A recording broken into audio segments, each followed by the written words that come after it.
Labdien, ļoti godātie mēdīju pārstāvji, klātienē un attālināti, laipni lūgti ārlietu ministrijā, kur šodien Latvijas Republikas ārlietu ministrs darba vizītē pieņem savu Amerikas kolēģi, Amerikas Savienoto Valstu valsts sekretāru Antoniju Blinkenu. Vārds Latvijas ārlietu ministram Edgaram Rinkēvičam. Labdien, godātie mēdīju pārstāvi.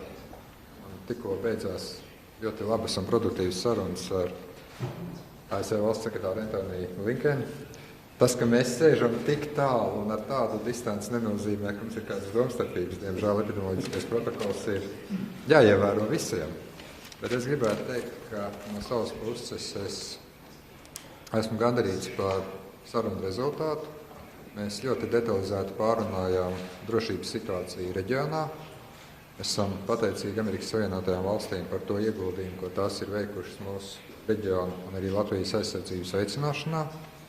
Gan praktiski, gan politiski. Neapšaubām runājām par Lukašenko režīma organizēto hibrīdu uzbrukumu mūsu robežām. Latvijas, Lietuvas un Polijas robeža, ne tikai nacionāla robeža, bet arī Eiropas Savienības un NATO robeža. Un mēs esam gandarīti arī, ka ir pilna izpratne un atbalsts no ASV puses tam, lai šo hibrīdu uzbrukumu atvairītu. Kopā ar valsts sekretāru apspriedām arī situāciju Ukrainā un ap Ukrainu. Un šeit mēs esam pilnīgi viensprāts, ka Krievijas bruņoto spēku mobilizācija, arī tās kustības, ko mēs redzam, ir ļoti satraucošas. Un gan NATO, gan Eiropas Savienībai vajag stingri reaģēt, sūtot skaidru signālu, pie kāda veida Ukrainas teritoriālās nedalāmības vai suverenitātes apdraudēšana tiks attiecīgi atvairīta ar politiskiem un ekonomiskiem līdzekļiem, kādi ir mūsu rīcībā. Neapšaubāmi, ka mēs diezgan daudz runājam arī par divpusējām attiecībām. Nākamajā gadā Latvija un ASV atzīmēs 100 gadus kopš diplomātisko attiecību nodibināšanas. Domāju, ka nākamgad būs kāds arī augsta līmeņa pasākums. Mēs daudz runājām arī par paveikto finanšu sektoru sakārtošanā. Esam pateicīgi ASV par to atbalstu. Mēs arī runājam par iespēju sadarboties informāciju tehnoloģiju jomā, par Trīs jūru iniciatīvas sadarbību. Nākamgad Latvijā būs arī Trīs jūru iniciatīvas samits. Ļoti ceram uz aktīvu ASV iesaisti.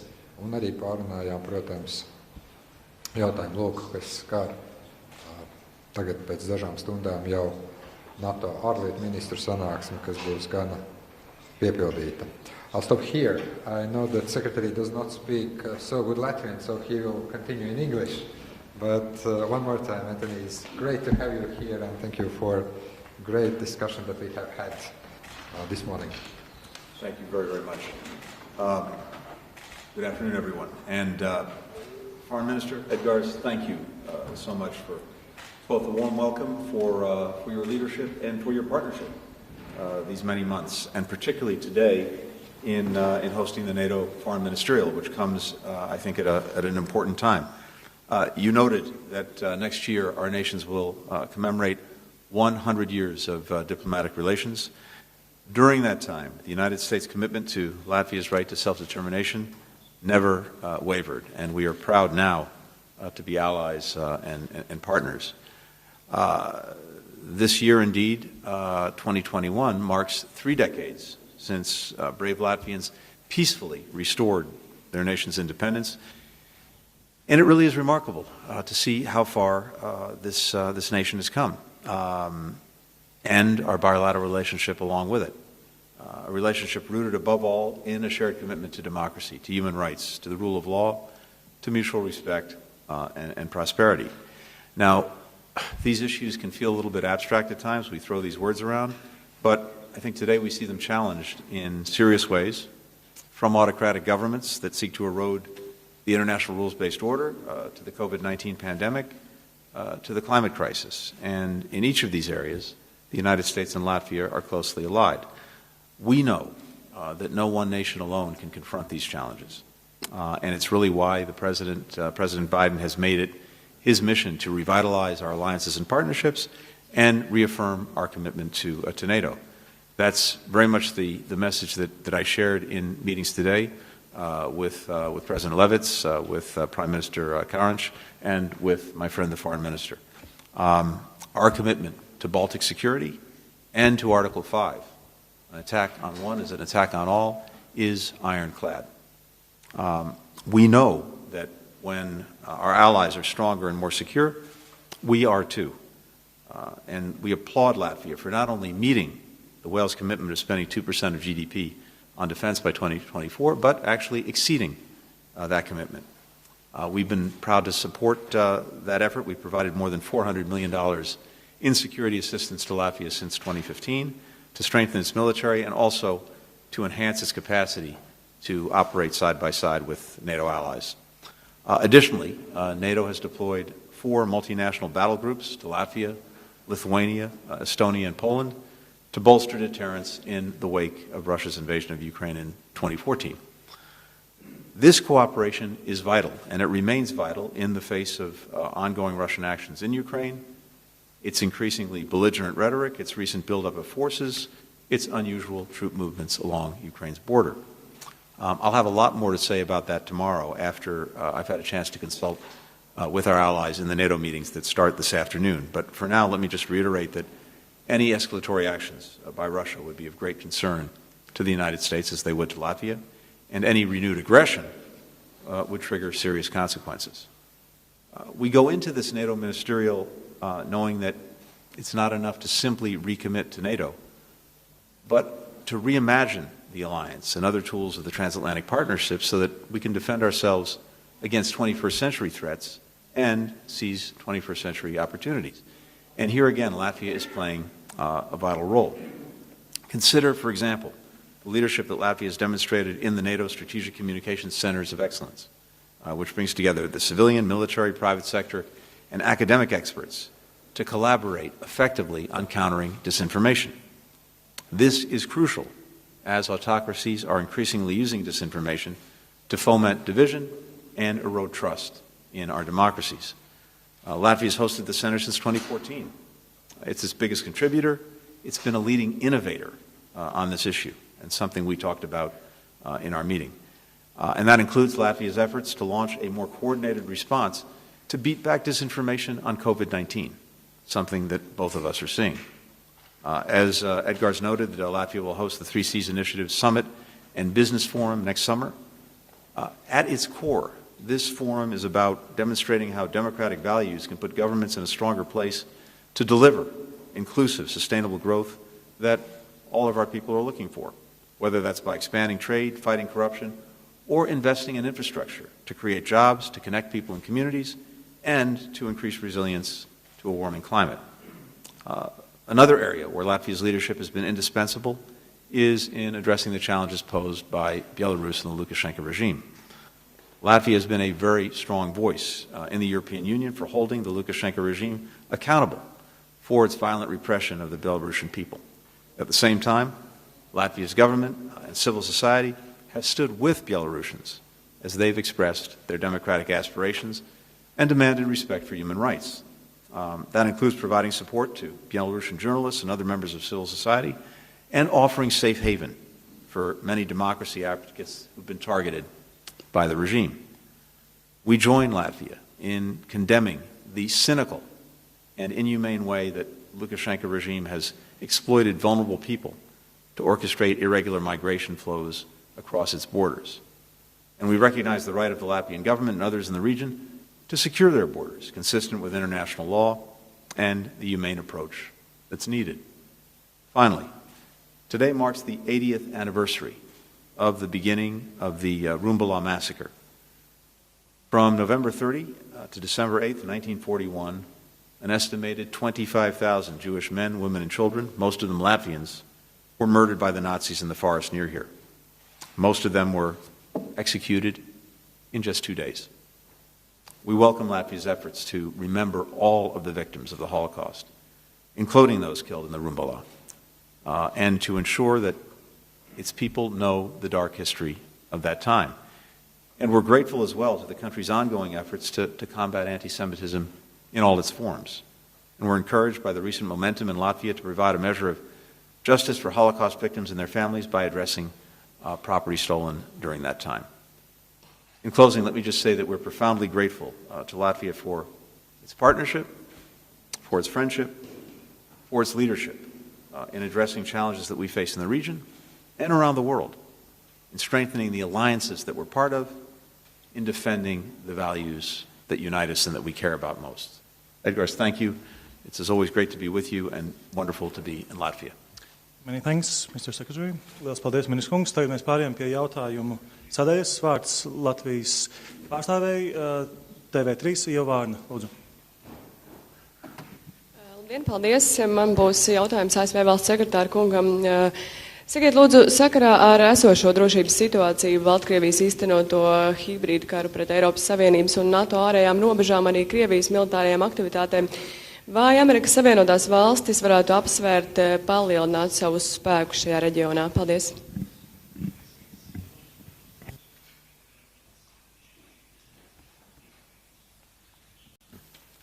Thank you very much. Let me say a couple of things to that. First, I think, as you know, President Biden is deeply committed to our NATO alliance, deeply committed to Article 5, and equally committed to Baltic security. And we've manifested that not only rhetorically, but also practically. We've been a participant in the NATO Baltic Air Policing Mission. As I noted earlier, we've contributed significantly to the rotational deployments on the eastern flank of NATO, and we will be consulting closely with NATO allies and partners in the days ahead, particularly in the context of concerns raised by Russia's actions along Ukraine's borders about whether there are other steps that we should take as an alliance to strengthen our defense, to strengthen our resilience, to strengthen our capacity. I'd mention also that the Pentagon, which has the lead on these questions, just put out its global posture review, and I would note that this is a framework for what we're doing and for our approach. It's not dispositive of each and every element, and those are constantly under review by our colleagues at the Defense Department, both within the context of NATO and, of course, as we look at this directly ourselves. Thank you. Thank you very much. Andrea Mitchell, NBC.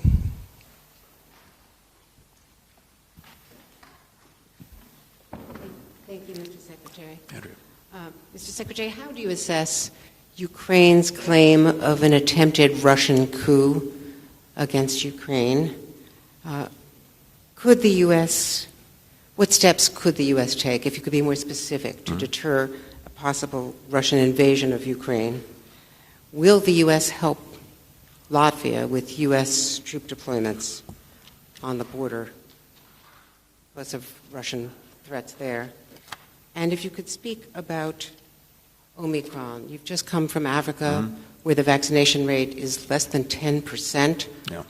What more should the wealthy nations be doing to help vaccinate the rest of the world to prevent future mutations and variants? Thank you, sir. Andrea, thank you very much. Oh, I'm sorry. Go ahead, please. I'm sorry, Mr. Foreign Minister, could I ask you as well, do you have any new commitments from the Secretary about ways to deter the Russian threat?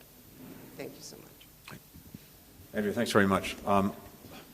So at the risk of disappointing, let me just say that with regard to Ukraine, Russia, et cetera, I'm going to have a lot more to say tomorrow. So I don't want to get ahead of that. The reason I say that is because it is particularly important to the President and to me that we have an opportunity to consult closely with our NATO allies and partners. That's what we're going to be doing this afternoon and through the course of tomorrow. And so when we have a chance to speak again tomorrow, I think after the NATO session, I'll have a lot more to say about this.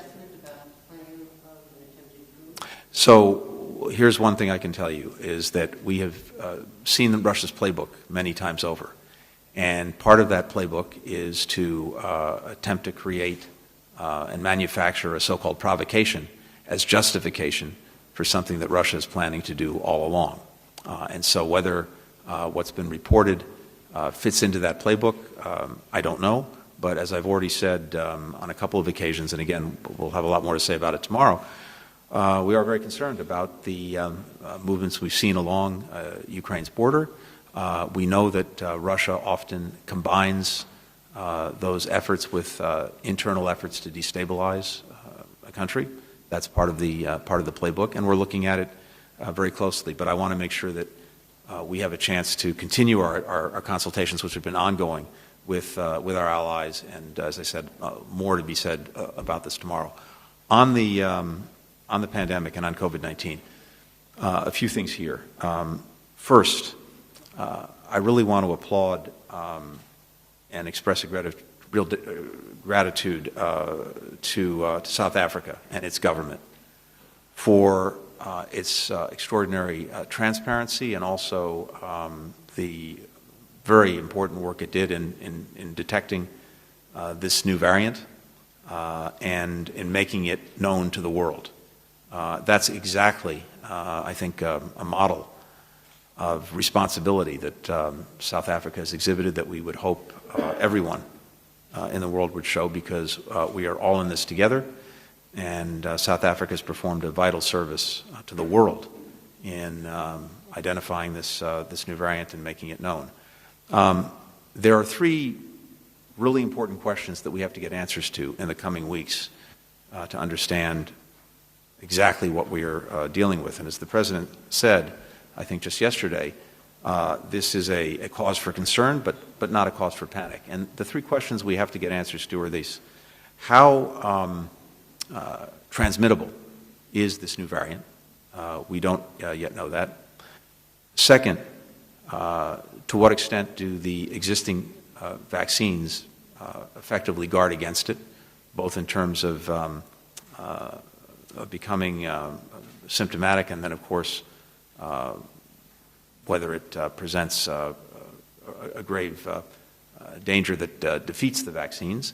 And third, how dangerous is it in terms of hospitalization, in terms of death?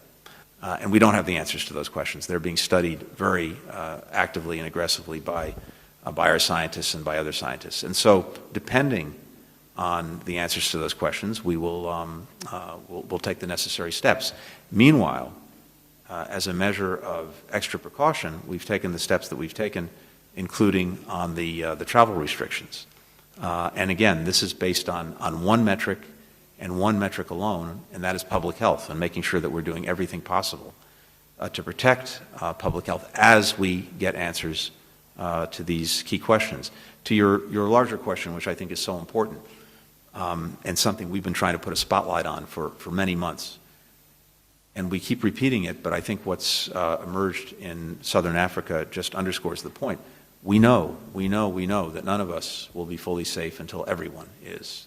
And we've been saying that as long as the virus is replicating somewhere, it could be mutating. And if it's mutating, we might wind up with a variant that poses a new threat and that can defeat the existing vaccines or induce greater illness or be more transmissible. All the questions we're looking at right now when it comes to Omicron. But we also know two things, one of which you pointed to, that there is a real disparity in vaccinations around the world, and particularly a disparity between vaccinations in Africa and, for example, the United States and Europe. We have vaccination rates in the United States and Europe of 50, 60, 70%, depending on exactly who you're counting, and in Africa it's more like 14, 15% or less. So we have been working very aggressively to deal with that gap. As you know, the United States has committed to provide and is in the midst of providing well over 1 billion vaccines, principally through COVAX, or in the case of Africa, through the African Union, with no political strings attached, and donated free of charge. But that's part of the solution, but there's another part of it that's equally important, and that's actually getting shots in arms. Because one of the things we're finding, including in Africa, and we've seen this in South Africa, is that the supply of vaccines may actually be sufficient to meet the needs, but the ability to get shots in arms is deficient. There are last mile challenges. when it comes to the logistics, when it comes to cold storage and things like that. This, too, we are very actively working on. We announced an initiative a few weeks ago at the foreign ministerials meeting that we hosted on COVID-19 to stand up a global COVID Corps, which brings the private sector into the game to help solve these last-mile problems of getting shots into arms. We're putting that into motion now. USAID is working on other initiatives to deal with the logistical challenges. So we're bringing all of this together. Foreign ministers are going to be meeting on a very regular basis on this to drive this from our perspective. Development ministers, USAID, will be doing the same thing. And so we want to close the gap, both in terms of the vaccines delivered and the vaccines actually administered. That is ultimately the solution to this challenge. Edgars. Just a very quick word. Let me say that there is a very strong commitment by the United States towards our defense and security, and frankly, we don't need any new commitments because the one we have is already very strong. Rotational presence. The Secretary mentioned also the US-led battle group in Poland. What we have agreed that we will continue working closely together not only on military but also on cybersecurity issues, including 5G networks, including countering cyber attacks, and also disinformation, because we are the country that is quite affected by that.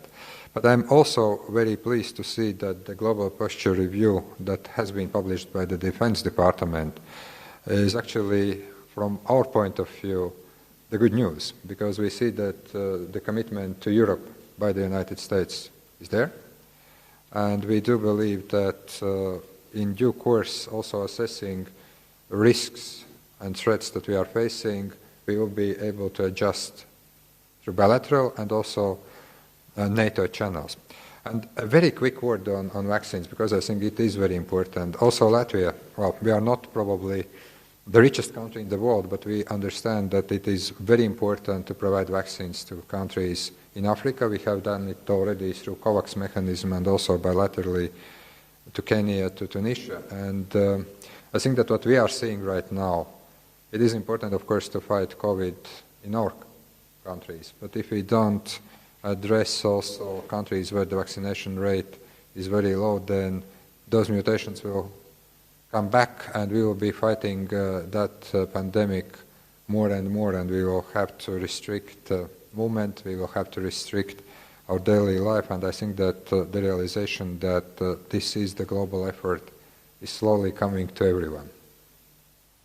Lielas paldies, Uģis Lībijams, Latvijas radio.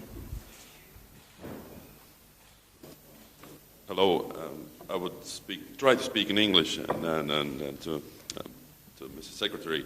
At first, I would like to express my sadness and disappointment that our face-to-face interview was cancelled, and so I am very grateful that I have a chance to speak to you right now. And I would like to continue with the subject you just mentioned about the U.S. commitment to NATO, to European allies. And we know that for a couple of years during the previous administration there have been quite intense discussions about the relations and to commitment of U.S. administration to Europe especially.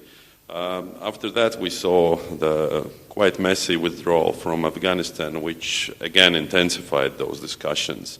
Right now, when we speak about challenges on our eastern borders, these discussions have again risen, and there are still a lot of skeptics who say that there are worries and there are doubts about ironclad, rock-solid U.S. commitment to its allies, and especially to smallest allies, in a case when national interest faces like aggression from or counter actions from Russian side.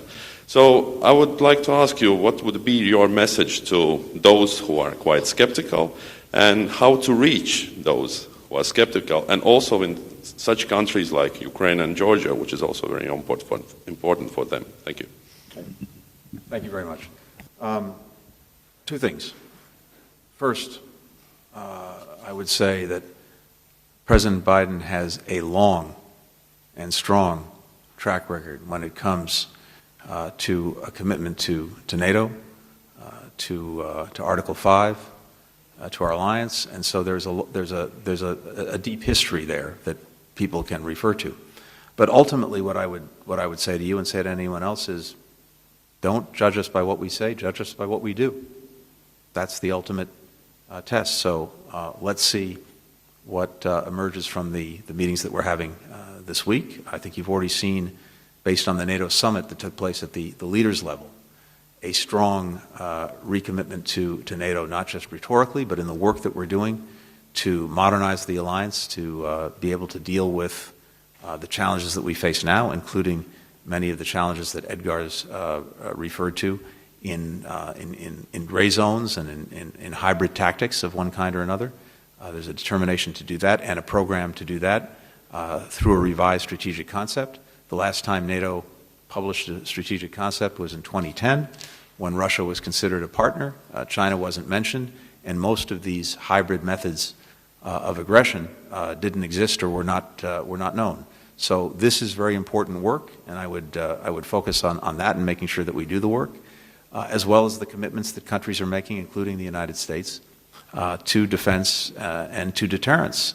And finally, the actions that we take to stand up to aggression or the threat of aggression, renewed aggression from Russia when it comes to Ukraine, or for that matter, the situation in Belarus. But bottom line is this: we will be judged by what we do, and I would focus on that and invite people to focus on that.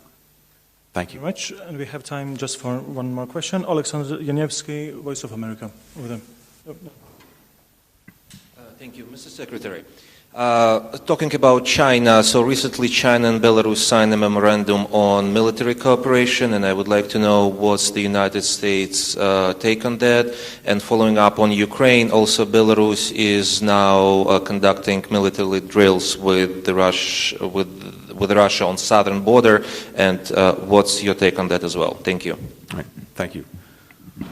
I guess my first reflection is to say we're extremely fortunate to be here in Latvia today, a member of the NATO alliance, a member of the European Union, both voluntary groupings of countries, more than 24 in each, that are united by shared interests, by shared values, something that really stands out. Whether Belarus or other countries may have marriages of convenience, if not conviction, with other countries is something for them to decide, not for us. We're focused on the actions, unfortunately, that Belarus has been taking, both in terms of repressing its own people and their democratic aspirations, as well as we were talking about earlier, using migration as a weapon to try to sow division and destabilization in Europe. We are in close coordination with the European Union, preparing follow-on sanctions that will hold the regime accountable for these hybrid operations and its ongoing attacks on democracy, on human rights, on international norms. And the bottom line is this: as long as the regime in Belarus refuses to respect its international commitments, undermines peace and security in Europe, continues to repress and abuse its own people who are simply seeking to live in freedom, we will continue to put pressure on the regime, and we will not lessen our calls for accountability. That's our focus. Thank you. Thank you very much, Mr. Minister, Secretary of State. That concludes our press conference. Thank you.